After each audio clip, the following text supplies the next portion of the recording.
Welcome back, pod people, to a brand new episode of Cinema d'Amore. I am your host, Justin Morgan, and I'm here with Chuck Phillips, the always John, because that's his name. And we are discussing Save the Green Planet, the 2003 South Korean, I don't know what you want to call it, comedy? film. Thriller? What did you say, film? Just a film. You're like, what's the word for something like this? It's like Moving pictures that moved. pictures. There's lots of moving pictures. Yeah, I've been wanting to see this movie for a while. I don't think it's easy to come across. I don't ever remember it popping up on anything, even for a short period of time. But I've heard about it for a while. It must have been 2024 that I heard they were going to remake it, and it didn't dawn on me that I was watching the remake until I was in the theater watching Lanthimos' new movie Bugonia. I was like, oh shit, this is the remake of that movie that I have yet to see. And so that's what we're going to end up doing next week as a comparison between the original Save the Green Planet and the remake Bugonia.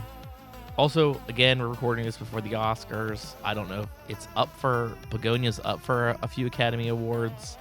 I personally don't think it's going to win anything. I think it's I just don't think happy to be there.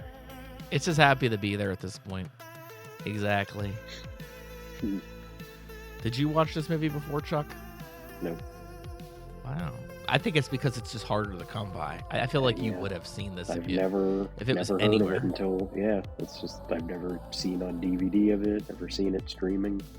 Yeah, and it's like also, I mean, we'll get more into it, but like the cast, the main guy, the main character, I have seen in a couple things, a couple big things, I guess, but almost no one else is familiar. The idea never seemed familiar, and I think this movie's a lot better than what I expected when I heard what it was about, because it just sounds insane, and it is insane. This is absolutely a crazy, insane movie. It is a fun one. It's definitely it is hard to figure out what it's a comedy, sci-fi, horror, just a weird movie. It is a mash of all of those things.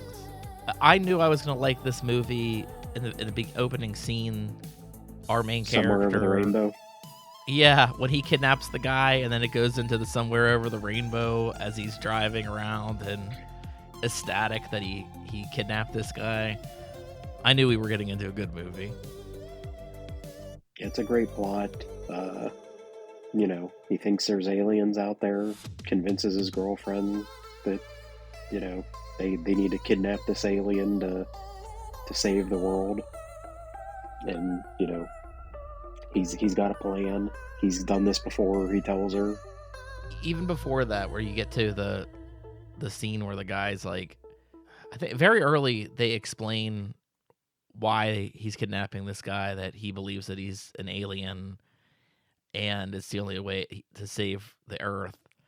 And he meets that guy in the parking garage, and he looks like a psychopath because he's got like, it's not necessarily like a trash bag, but he's wearing like a bag. I mean, I'm pretty sure he's wearing a trash bag. He's a trash bag. And he's got that like crazy strainer helmet on his head with like the shit moving around on it, like the little it's like a more advanced version of a tinfoil helmet. Yeah, that's exactly what it is. And that guy's just like, can I help you? Like, just trying to have this like conversation with the guy.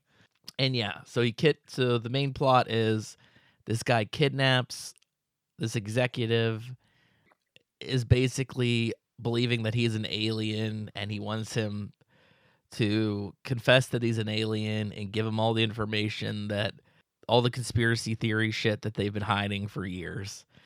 And this dude is just tied up and about to get tortured, and he's very much just, guys, I don't know what you're talking about. This is insane. I'm just a person. And that's where the story just kind of goes bonkers. It's one of the one of the most unreliable narrators because we know that this guy is on meth and Super meth. he is, yeah, super meth. He has like I do enjoy uh I like while the cop is describing the super meth stuff, like he's like, yeah, this stuff will make you crazy, it does all this. And then we like immediately get that uh scene of him in town, and he's beating up that guy and throwing him through the window of the pharmacy, and everyone's cheering about what a great guy he is. He's like, you better not be around here anymore, and he's the big hero. Then just immediately cuts to that guy's bullying him. It's like his old Yeah, that pal guy's that like his, used to live there. yeah, that's like his drug dealer or something. And so we already know this guy is definitely out of his mind. And I think that this might be one of the better premises for almost any story. I mean, we've even recently, did you see It Was Just an Accident or hear about It Was Just an Accident? I've heard of it, but yeah, I haven't seen it yet or seen It's like anything a from it. French Iranian film, and this guy thinks he recognizes this guy as the person that like tortured him. So he kidnaps him and he wants to murder him, but then he becomes unsure if that guy actually was the guy because the guy like convinces him enough. So he's like, I need to show this to other people, other survivors, and see if they can confirm that it's the guy because I don't want to kill an innocent guy. Anyways, Save the Green Planet is a lot like that concept of, are we torturing a just a regular guy, or is this guy really have some alien secret? And it really seems like, I would say most of this movie, that this guy that just has him is absolutely insane out of his fucking mind. Even like his girlfriend is very meek and quiet and kind of going along, like there's something wrong with her too, that she's just sort of going along with this shit. She's obsessed with playing with dolls and is like very childlike. This movie also made me think of another movie we've covered, Big Bad Wolves. A very Yeah, similar yeah. premise to having a guy and it being like, I mean, do we are we pretty sure he's the killer? Like, do we think he actually killed these Mhm. kids? Like, I don't know. Maybe if we just like torture him for a while, he'll give it up. Yeah, and I don't know if it's like the aesthetic, but the place where the torture happens is like this dirty, grungy, wet set that looks almost very similar to something out of Saw. I mean, I know they were out around the exact same time, but it had like that same like ultra grittiness to the environment. It's all torture, regardless of if they think it's torture or not. But everything is really funny also too, in the sense that they're like, if we rub this like pain relieving ointment on this guy, it's a weak thing for aliens. It's weak if we Yeah, put it in their eyes or their opened and wounds. And it's like that you would gotta hurt shave his head anybody. for you gotta shave his head because they communicate with hair. Yeah, they're like antennas or something like that. Yeah, it's The comedy is great. I do love the one cop character, uh, like the like seasoned guy. yeah, the detective. Uh, he does have great moments. I like when he's down in the kitchen cooking, and the one guy tears up all of their paperwork that was like evidence that he was sharing with him, and puts it in like a big thing of fish soup. And then when we see him later going out, he's very clearly pulled it all back out and taped it back together. He's like trying to read it, and it's all stained red and ripped to pieces, and he's still trying to figure out what it says. And smells awful. Yeah, And it's he's just use it walking around turns that in out to his be pocket. useful. Yeah. It Yeah, had the right that, evidence or on they it. have that Yeah, great scene where he shows up at the guy's house. Like, and I think that's another thing. This guy's place is also equally insane because it's like a fence, a big metal fence that's welded together with a bunch of random pieces of metal. And when he's knocking it open, so he goes in, the guy's just like already off to a weird start where he's like, I don't know, bulldozing. I don't know what that type of equipment that he's on, but he's in the middle of something weird. and they go into the house, and it gets weirder from there on out, where he's like, "Oh, what's with all these mannequins?" And he's like, "Oh, I make mannequins. They're handmade. Most places they are handmade. Oh, I thought this would have been a factory." And yeah, there's a hilarious scene where he looks down at his like CCTV that's in his kitchen, and it's got the dude all like tied up in his basement. He's like, "Oh shit!" So he, he diverts the guy by being like, "Oh, UFO," and the guy's like, "What?" And he's like, "Oh, there's a UFO out there." He gets And he really does that excited about amazing that. scene where he, yeah, like with leans out the window and then with his bare foot, like hits the remote and turns off the television, which I would Also, still feel would be kind of loud, but he yeah, succeeded. And I do enjoy the everything with the dog's funny too. From the dog's name's Earth, and when he tells him earlier, he gives him like plain dog food, and he's like, "Oh, I know you don't like it because it's not alien meat." So it's like he's been feeding all these guys to the dog, which then when the cop's leaving, and he's like, I guess maybe this guy isn't the one I'm looking for, but he sees the dog there and like finds that he finds him chewing on like a bone that looks like a human-sized bone. So he's like, oh, I guess it is him. he like Uh, holds it up to his own leg to be like, yeah. "Oh my." But then when it gets all the way to the end, I think my favorite line in this entire film uh, is when the younger cop shows up to try to rescue the kidnapped guy, and when they all go to leave, and he's like, "Earth is now in your hands," and he looks at the dog and then just walks away, and it's like you're thinking like the cop's probably thinking, "What is he saying? The fate of Earth's in my hands?" And he's like, "No, the dog. You need to take care of the dog, Earth." Yeah, that dog is funny too. Yeah, because when the main character's talking to the dog, like the very first time, he does sound insane talking about Earth, and then that when he's talking about feeding Earth, and zooms up or pans up to Earth's house about on the dog house, so Mm-hmm. that's who the dog is. And then I really do like the scene where he does like he finds the bone. Is that when he goes back in and you think that he's dismembering a guy, but he's like piecing together the. No, that was just in the middle of the night. He like woke up and went through the trap door. Oh yeah, yeah, yeah. But the scene where like because the guy does he's a beekeeper, the main dude. There's that scene where like he meets the guy has the bone and everything, and he meets him on like I don't know, he's like on a cliffside or something, and then they have this like long talk about, oh yeah, what's that in your hand? And he's like, oh, that's like the nectar that the bees love to eat, and I got to keep the bees happy. And it's like, oh yeah, you definitely have to keep those bees happy. And is just like murdering the guy by throwing it on him and having all the bees attack him, and he falls off that cliff. And then it's that awesome shot of a really good shot, I thought, a special effects shot of the dude laying there with all the bees just like nesting on his head. Not the bees. It is a big not the bees moment. I would have probably already been getting stung out there, just not having any of the beekeeper outfit on.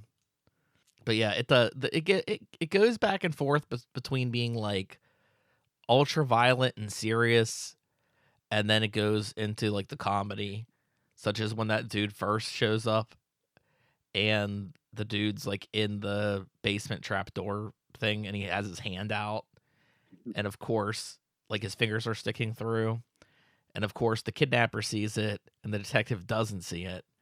So he decides to like step on his fingers. But like the guy like never like screams out in like pain or anything. I feel like that would have been, I don't know. I feel like he would have probably got him then. So that's kind of where it gets into the little bit of like unbelievability. Torture the shit out of this guy. And I like his like he's got his like electrodes where he's like gonna zap him. I feel like the only continuity thing is there's a moment where he spits out his teeth, and you see that he's been collecting lots of teeth. And later in the thing, he still has all his fucking teeth. So I don't. I guess that's like probably the only continuity mistake in this movie, or it was just too expensive to because they showed the inside of his mouth with like almost all of his teeth missing. Yeah. But that's just kind of a petty thing on my part. But yeah, I enjoy where, and then you do get to the point where the executive starts admitting to being an alien, and it's like, okay, is this guy actually the alien, or is he just trying to appease the guy to like talk his way out of it?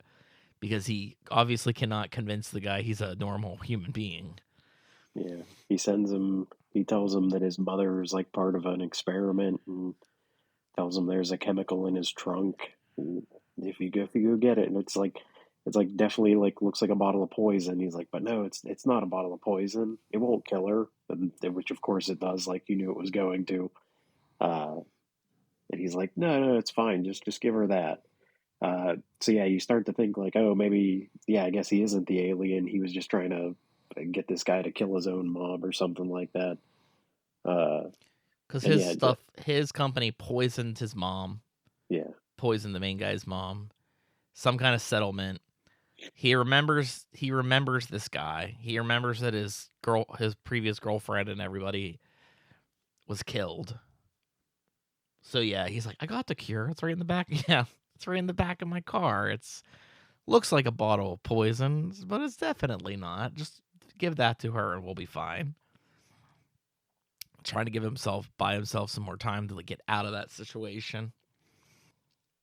Which also goes into thinking that maybe this guy is even more crazier than you think, because not only is he on meth, but he has a reason for specifically pinpointing this guy to kidnap and torture and do all this stuff yeah. too.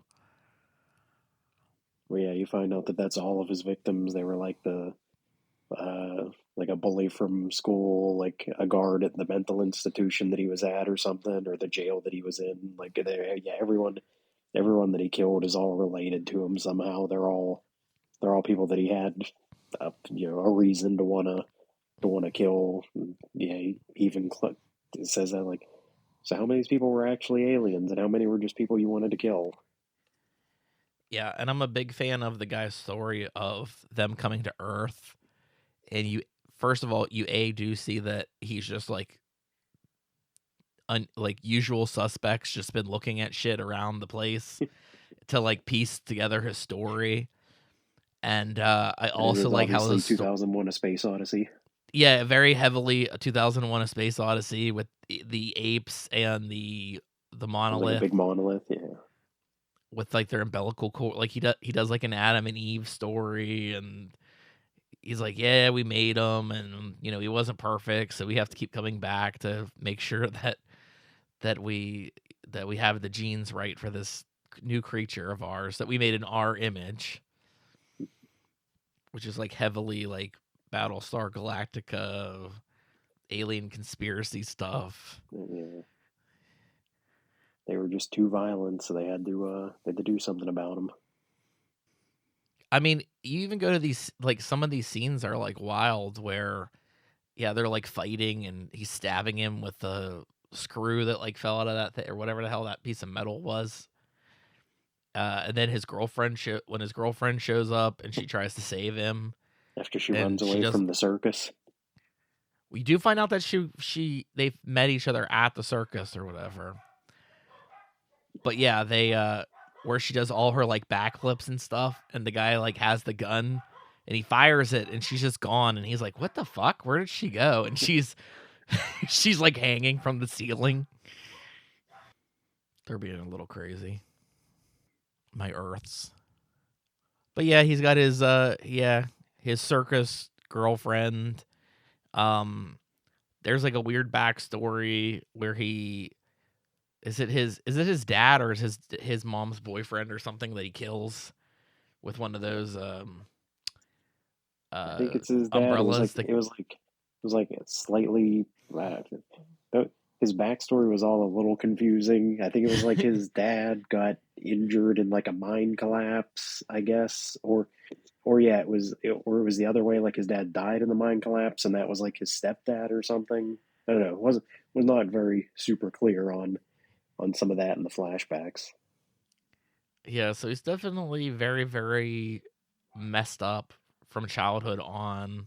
Yeah, killing him with the little And umbrella from like a pina colada. yeah, the little umbrella, the drink umbrella. I think that wasn't that his mom's job.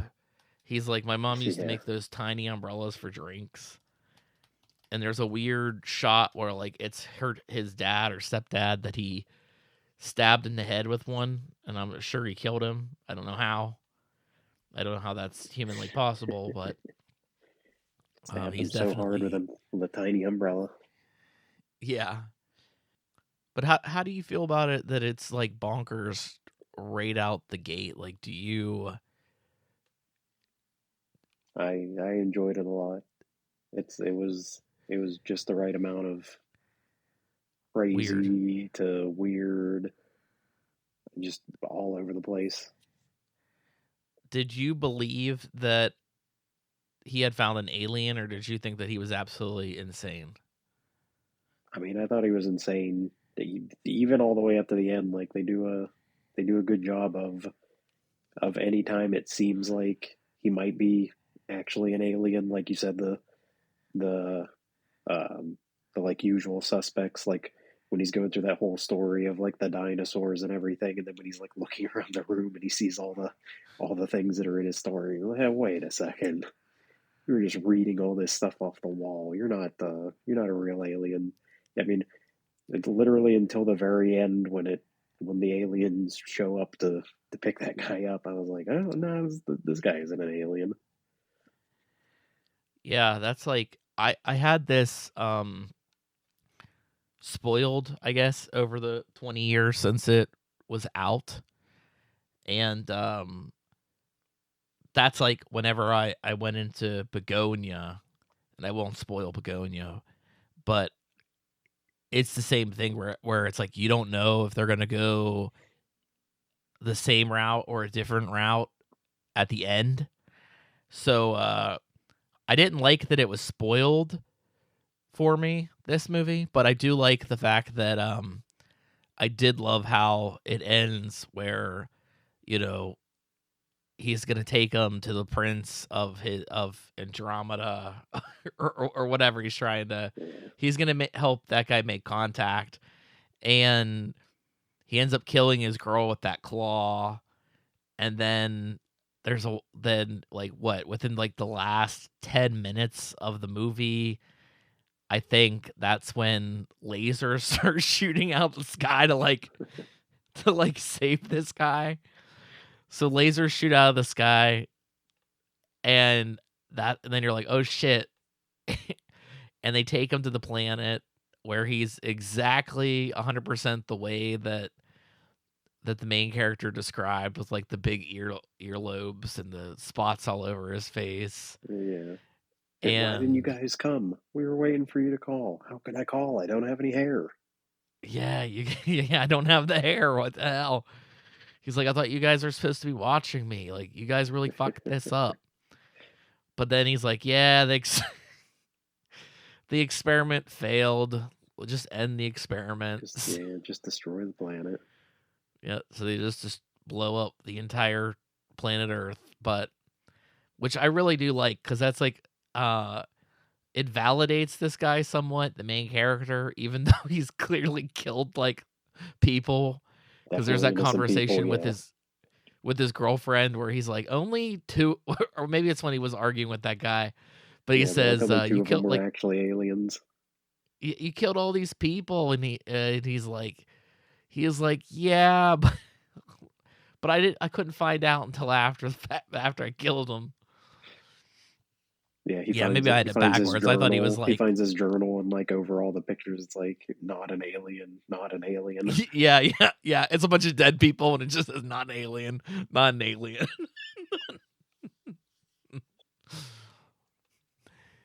It's like he finally got it right, but it was too late. Yep, yep. You done fucked up.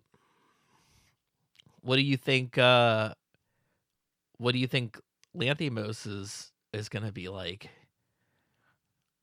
I mean, yeah, I haven't watched it yet. I figured I'll keep them separate. I'll wait till completely after after we do this discussion to watch it. But as I was watching that movie and enjoying it, I was just like, I just feel like I'm not gonna like it as much. I don't think it's gonna be bad, but I'm just like, I don't feel like it could go as crazy as this movie. Not in the same way. I'll say it could go crazy, but I'm like, there's there's no way they're going to these levels. Yeah, I think I don't know. I think you'll like it. I think you'll like it for different reasons.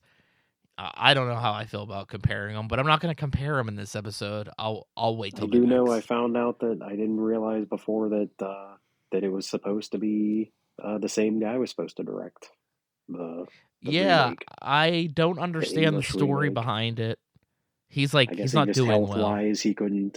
Yeah, I looked up his filmography. He hasn't directed a movie since 2017, so it's been almost 10 years since he's directed anything. So I guess his health has just been bad. He was just like an executive producer on Bugonia, but it was like interesting that he was going to direct it in the first place because there's a few.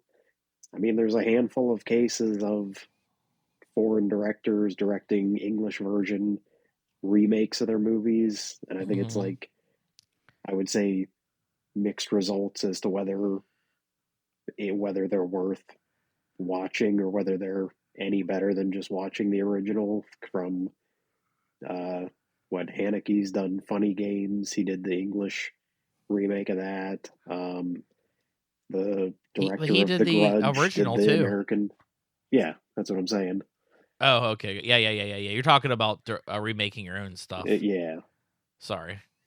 and it's like, but I don't know in any of these cases that the new versions any better. It's like it's more accessible to a Western audience, I guess, so it gets their movie to people that wouldn't have watched a foreign film. So I guess that's an advantage in some ways, but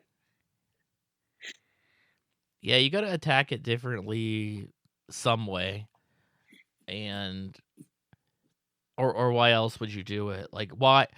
I don't know. I don't think that I would want to remake something unless there was something I really thought I could fix or something I could tweak that would be more important in modern times. yeah, I have a little bit of information up here, and I think this is what when I first heard about this movie was uh this has something to do with Ari Aster wanting to remake this movie yeah. I or saw he's a produce it. producer on that film too. Yeah, he is a producer on Begonia. So I think that that's where I first heard about Save the Green Planet. So it's still pretty fresh in my head. Only like a couple years ago is the first time that I heard it.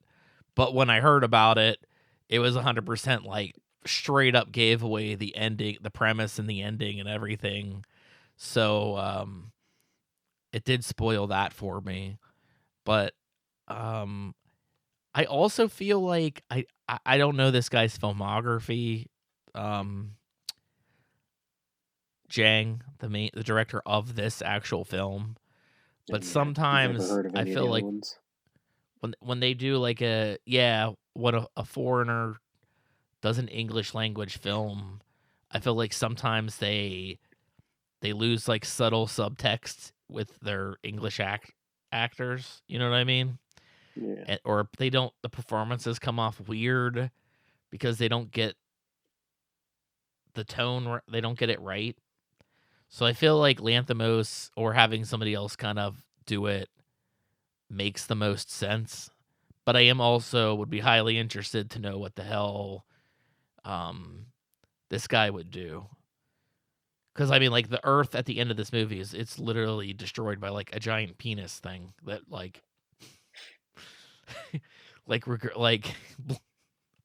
I don't know how else to describe it, but it like loads up fires and yeah, that's the end of it.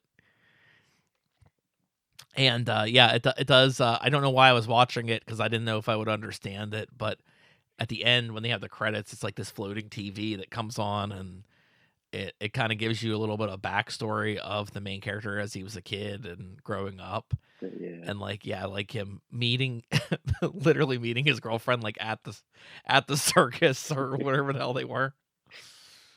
But yeah, and then I see here too, and I just have up Wikipedia, so I'm just interested on your perspective of it.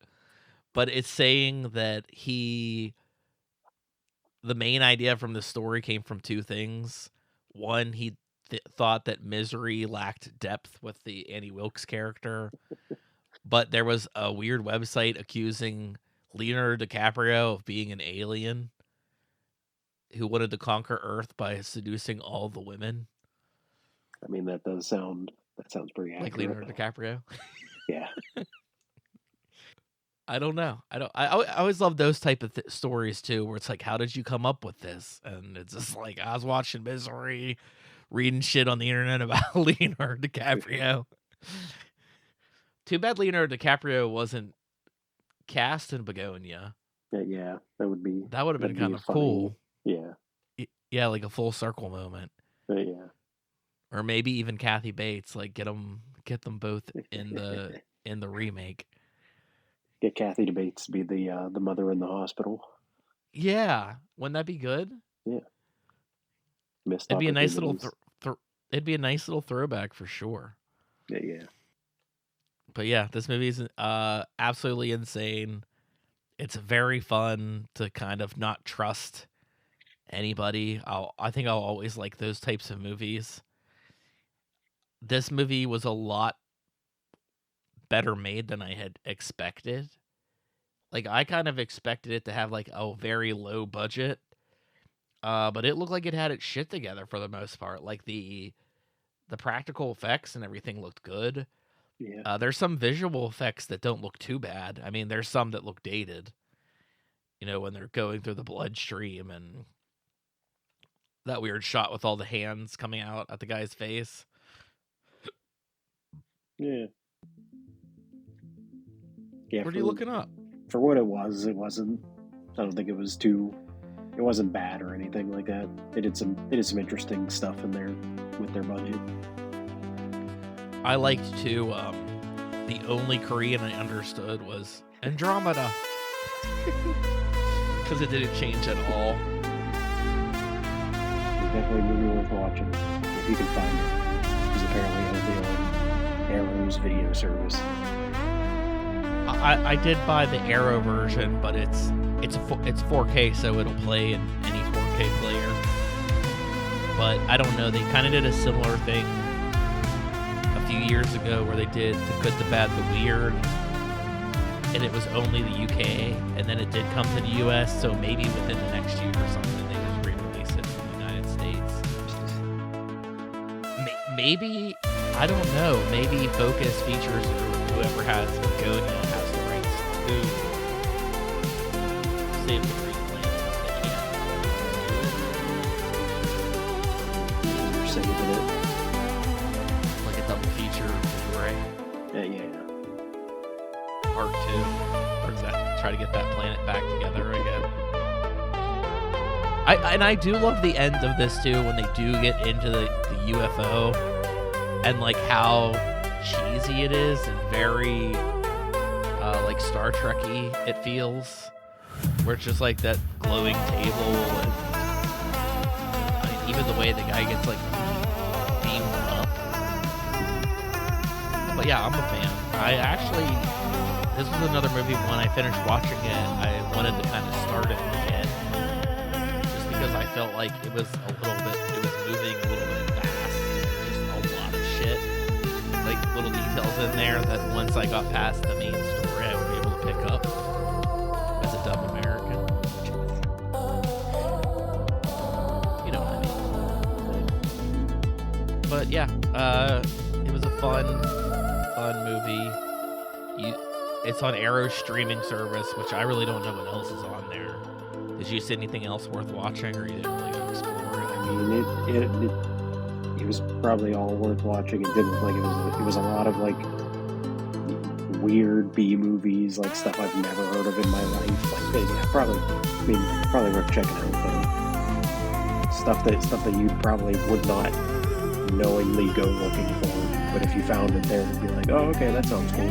Which, I mean, is kind of what Save the Green Planet seems to be like a movie you wouldn't even be looking for, but once you found it, it's like, oh, okay, yeah, I want to watch this again. Movie you weren't looking for.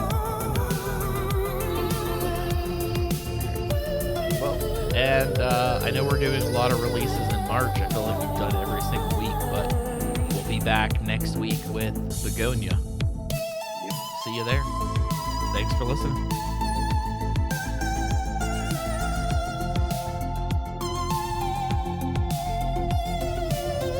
We're Cinema D'Amore. Follow us on Facebook and Twitter to stay up to date with news and information on upcoming episodes.